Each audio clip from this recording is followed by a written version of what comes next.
नमस्कार मित्रों, स्वागत है आपका आपके अपने चैनल भक्ति सार में। आज हम बात करेंगे अधिक मास कृष्ण गणेश चतुर्थी व्रत कथा की। तो चलिए शुरू करते हैं। चंद्रसेन नामक राजा की कथा। स्कंद कुमार कहते हैं कि समस्त ऋषियों, आप लोग पुराण में वर्णित मंगलदायिनी कथा को सुनिए, जिसमें गणेश जी के व्रत के महात्म्य का जिस प्रकार वर्णन किया गया है। हे द्विजवरों, जिस समय पांडु पुत्रों को वनवास हुआ, वे सब धर्मपरायण और कृष्ण की उपासना करते थे। एक समय की बात है कि अपनी इच्छा से भ्रमण करते हुए व्यास जी उन लोगों की कुटिया पर आए। व्यास मुनि को देखकर सभी करबद्ध हो उनके सम्मुख खड़े हो गए और कहने लगे, आपके दर्शन कर हम लोग धन्य हुए, साथ ही हमारी कुटिया भी। आपके पदार्पण से हमारा जीवन आज धन्य हुआ। आज हम लोगों का सब कुछ सफल हुआ, क्योंकि आपका दर्शन संपूर्ण कष्टों का निवारक है। आपने मेरी कुटिया में पदार्पण किया है, अतः हम लोग आपका स्वागत करते हैं। हम लोग रज्जुत होकर भी आज अपने को धन्य मान रहे हैं। ऐसा कहकर पांचों पांडव भीमसेन, युधिष्ठिर, अर्जुन, नकुल और सहदेव उन्हें प्रणाम कर उनके सामने खड़े हो गए।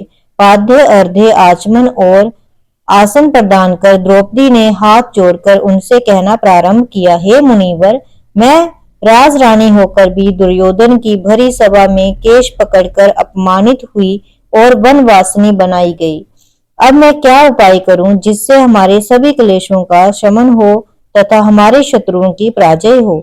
इस प्रकार युधिष्ठिर द्रौपदी के संकट नाशक उपाय पूछने पर सर्वज्ञ व्यास जी ने कृपा पूर्वक उन्हें उपाय बतलाया। हे महाराज, इस समय संपूर्ण विश्व में आपके जैसा कोई दूसरा धर्मात्मा नहीं है। मैं आपसे ऐसे व्रत का वर्णन करूंगा जिससे आपके समस्त दुखों और कष्टों का निवारण हो। वह व्रत शुभदायक, फलदायक, दिव्य और पृथ्वी पर सभी मनोरथों को पूर्ण करने वाला है। इस व्रत के प्रभाव से विद्यार्थियों को विद्या और धनार्थी को धन का लाभ होता है। इस संबंध में एक प्राचीन उपाख्यान का वर्णन करता हूँ। हे युधिष्ठिर, आप सुनिए। प्राचीन काल में सतयुग में चंद्रसेन नामक एक राजा हुए। वह अपनी रानी के साथ दीक्षा लेकर परिवार के सहित रहते थे। वह अपने स्वजनों, उनके पुत्रों एवं कुटुंबियों के साथ आनंद पूर्वक निवास करते थे। सौभाग्य से उनकी रानी बहुत ही गुणवती तथा पतिव्रता थी। हे राजन युधिष्ठिर, उनका नाम रत्नावली था। वह पतिव्रत का पालन करने वाली थी। स्कंद कुमार जी कहते हैं कि हे मुनिवरों, राजा और रानी में परस्पर प्रगाढ़ प्रेम था। एक समय देवयोग से शत्रुओं ने उनके राज्य को हस्तगत कर लिया। शत्रुओं ने राजा के कोष पर अधिकार करने के साथ ही सेना पर भी आधिपत्य जमा लिया। राजा का साथ अपने भाई बंधुओं से छूट गया। राज्य भ्रष्ट होकर राजा अपनी रानी रत्नावली के साथ वन में चले गए। एक ही वस्त्र में लिपटे वह दंपत्ति भूख प्यास से विकल हो गए। हे युधिष्ठिर, रानी रत्नावली के साथ राजा अकेले वन में भटकने लगे। क्षुधा प्यासा से पीड़ित होकर वन में चलते चलते उन दोनों को सूर्यास्त हो गया। उस भयंकर वन में शेर, बाघ, चकवा, बगुला, कोयल और सारस रहते थे। रानी के पैर में कांटा चुभ जाने से राजा को महान कष्ट का अनुभव हुआ। उस वन में घूमते हुए राजा ने प्रातःकाल महर्षि मार्कंडेय को दूर से ही देखा। धीरे धीरे चलकर वहां तक पहुंचे और उन्हें दंडवत किया। उनकी पत्नी ने श्री मुनि को बारंबार प्रणाम किया। वन में विराजमान तपस्वी एवं जितेंद्रिय मुनि मार्कंडेय जी से हाथ जोड़कर राजा ने कहा। राजा ने पूछा कि हे पूज्यवर, मैंने पूर्व जन्म में ऐसा कौन सा पाप किया था जिससे मेरी राज्य लक्ष्मी शत्रुओं द्वारा छीन ली गई। मार्कंडेय मुनि ने उत्तर दिया कि हे राजन, आप अपने पूर्व जन्म के वृतांत को सुनिए, मैं बतला रहा हूँ। एक बार आखेट के लिए आप गहन वन में चले गए। हरिण, चीते और खरगोश का शिकार करते करते उस वन में रात हो गई और अधिक मास की चतुर्थी आ गई। उस वन में आपने एक सुंदर सरोवर देखा और उसके किनारे लाल रंग की साड़ी पहने हुए नाग कन्याओं को देखा। वह सब गणेश जी की पूजा कर रही थी। ये देखकर आपको बड़ा आश्चर्य हुआ। आपने वहां पहुंचकर बड़ी नम्रता पूर्वक पूछा कि हे स्वर्गगामिनी देवियों, गणेश जी की पूजा कैसे करनी चाहिए, मुझे बतलाइए। हे ललनाओ, इसका प्रभाव बतलाइए, क्योंकि मैं भी पूजन करना चाहता हूँ। नाग कन्याओं ने उत्तर दिया कि आप गणेश जी की पूजा कीजिए, इससे समस्त सिद्धियां प्राप्त होती हैं और नित्य ही शांति, पुष्टि, सुख, संतान एवं धन की वृद्धि होती है। राजा ने पूछा कि हे महिलाओं, गणेश जी की पूजा किस महीने में और किस तिथि को करनी चाहिए, इसमें किस वस्तु का दान देना चाहिए, इस पूजन की क्या विधि है, आप मुझसे कहिए।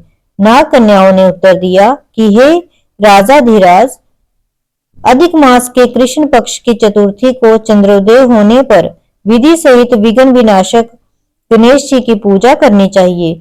अपनी सामर्थ्य के अनुसार भक्ति भाव से पूजन करें। गणेश जी को पंचामृत से नहलाकर लाल पुष्प चढ़ाएं। गंध, धूप, दीप, नैवेद्य, दूध, 2 बस्तर, सुगंधित द्रव्य चढ़ाएं। घी चीनी से बने हुए 15 लड्डू भोग के लिए बनाएं। उसमें से 5 लड्डू गणेश जी को अर्पण करें और 5 ब्राह्मण को दान दे दें। कुमारी कन्याओं को पहले देकर बाद में स्वयं भोजन करें। गणेश जी की प्रसन्नता के निमित्त समस्त सामग्री गणेश जी को अर्पित करें। तत्पश्चात पुराणोक्त कथा को सुने। ऐसा करने से मनुष्य की सभी वांछाएं पूर्ण होती हैं एवं समस्त सिद्धियां प्राप्त होती हैं। गणेश जी के पूजन की यही विधि है। नाग कन्याओं की बातें सुनकर राजा ने उन्हें बारंबार नमस्कार किया। इस प्रकार राजा ने वहां गणेश जी के व्रत का मन में संकल्प करके सरोवर के तट पर जाकर गणेश जी का ध्यान किया और वहां से चले गए। इसके प्रभाव से गणेश जी आप पर प्रसन्न हो गए और आपको पुत्र, स्त्री, धन, धान्य आदि से पूर्ण कर दिया। आपके महल में रत्नों के हार, स्वर्ग, गो, हाथी एवं घोड़ों का अभाव न रहा। परंतु कुछ दिनों के बाद आप धन गर्वित होकर व्रत करना भूल गए। इसके अनंतर आप उस जन्म में मृत्यु को प्राप्त हुए। हे राजन, उस जन्म में जो पूजन किया था उसके प्रभाव से आपका जन्म राजवंश में हुआ और सहृदय की मित्रता, सुंदर नारी का समागम एवं सुंदर शरीर की प्राप्ति होने से धनमद में आकर आपने व्रत करना छोड़ दिया, जिसके कारण आपकी ऐसी दुर्गति हुई है। राजा ने पूछा कि हे ब्राह्मण, अब मैं कौन सा काम करूं जिससे वर्तमान संकट से मुक्ति हो, जिस उपाय से मेरे विघ्नों और क्लेशों का नाश हो तथा मुझे शांति प्राप्त हो, वही बताइए। मार्कंडेय मुनि ने कहा कि हे महाराज, पूर्वोक्त रीति से आप गणेश जी की पूजा कीजिए और संकट नाशन चतुर्थी के व्रत को कीजिए। इससे गणेश जी प्रसन्न होंगे और आपको पुनः राज्य वैभव प्राप्त होगा। इसलिए संपूर्ण कष्टों के शमनार्थ आप स्वयं गणेश जी की पूजा कीजिए। व्यास जी कहते हैं कि मार्कंडेय जी की बात सुनकर राजा ने उन्हें प्रणाम किया और अपने भवन में चले आए। रानी के साथ राजा ने भक्ति पूर्वक विधिवत व्रत किया। व्रत के करने से उनके शत्रुओं का नाश हुआ।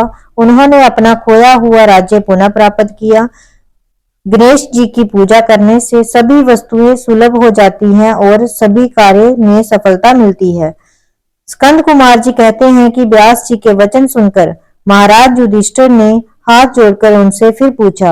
युधिष्ठिर ने कहा कि हे कष्टों को दूर करने वाले महर्षि, इस चतुर्थी के व्रत की विधि बतलाइए। किस नाम से, किस मास में, किस प्रकार गणेश जी की पूजा करनी चाहिए, तब इस व्रत के किस चीज का आहार करना चाहिए। तब व्यास जी ने कहा कि हे राजन, अधिक मास में चतुर्थी को गणेश्वर के नाम से पूजा करनी चाहिए। लाल कनेर के फूल चढ़ाकर लड्डू आदि का भोग लगाएं। लाल चंदन, रोली, अक्षत और दूब को एक एक नाम से अलग अलग चढ़ावे।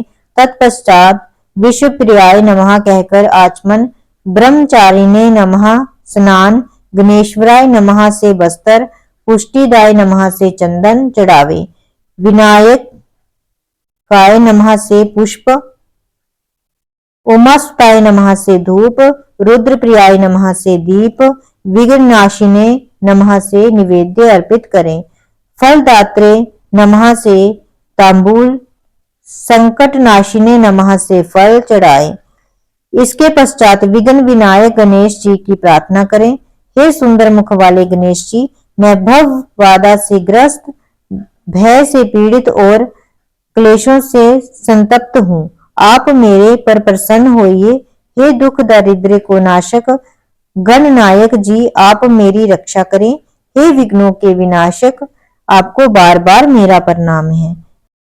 फिर निम्नांकित मंत्र से पुष्पांजलि देकर चंद्रमा को अर्घ्य देवे। हे क्षीर सागर ग्रसनभूत, हे द्विजराज, हे षोडश कलाओं के अधिपति, शंख में सफेद फूल, चंदन, जल, अक्षत और दक्षिणा लेकर हे रोहिणी सहित चंद्रमा, आप मेरे अर्घ्य को स्वीकार करें। मैं आपको प्रणाम करता हूँ। तदंतर ब्राह्मण को भोजन कराएं, लड्डू और दक्षिणा दें। देवता और ब्राह्मण से बचें। अन्न द्वारा स्वयं आहार ग्रहण करें। रात्रि में भूमि पर शयन करें। लालच विहीन होकर क्रोध से दूर रहें। हर महीने गणेश जी की प्रसन्नता के निमित्त व्रत करें। इसके प्रभाव से विद्यार्थी को विद्या, धनार्थी को धन प्राप्ति एवं कुमारी कन्या को सुशील वर की प्राप्ति होती है और वह सौभाग्यवती रहकर दीर्घ काल तक पति का सुख भोग करती है। विधवा द्वारा व्रत करने पर अगले जन्म में वह सधवा होती है एवं ऐश्वर्यशालिनी बनकर पुत्र पौत्र आदि का सुख भोगती हुई अंत में मोक्ष पाती है। पुत्रेच्छु को पुत्र लाभ एवं रोगी का रोग निवारण होता है। भयभीत व्यक्ति भय रहित होता है एवं बंधन में पड़ा हुआ मुक्त हो जाता है। व्यास जी कहते हैं कि हे राजन, इस प्रकार आप भी व्रत कीजिए। इस संकट नाशक चतुर्थी व्रत करने से आप गणेश जी की कृपा से अपने राज्य को पुनः हस्तगत कर लेंगे। जो मनुष्य भक्ति भाव से इस मंगलदायिनी पौराणिक कथा को सुनते या पढ़ते हैं, उन्हें परम सिद्धि सुख लोकोत्तर वैभव की उपलब्धि होती है। हे महाराजा धीराज, आपके प्रश्न के अनुसार मैंने संपूर्ण मनोरथों को पूर्ण करने वाले इस संकट नाशक गणेश चतुर्थी का विवरण सुनकर राजा युधिष्ठिर ने इस व्रत को किया। इसके प्रभाव से उन्होंने संपूर्ण शत्रुओं को रणभूमि में परास्त करके भारतवर्ष का राज्य अपने अधीन कर लिया। जय श्री गणेशाय नमो नमः।